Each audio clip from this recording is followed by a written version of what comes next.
சிங்கமும் இன்னொரு சோக்கா சொல்லி அந்த சோக்கையும் சொல்லுங்க.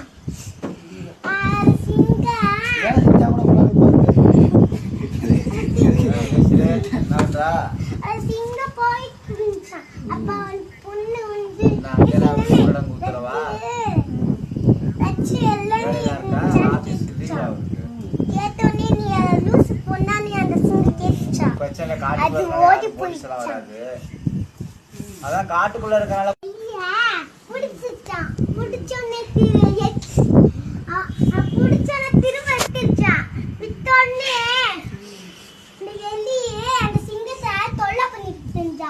திரும்ப விட்டுச்சான். அப்புறம் வந்து அது எலினி பார்த்துச்சான் சிங்கம், அத விரட்டி விட்டுச்சு. அப்புறம் அதே சாப்பிட்டுருச்சு. தான் ஜோக்கு.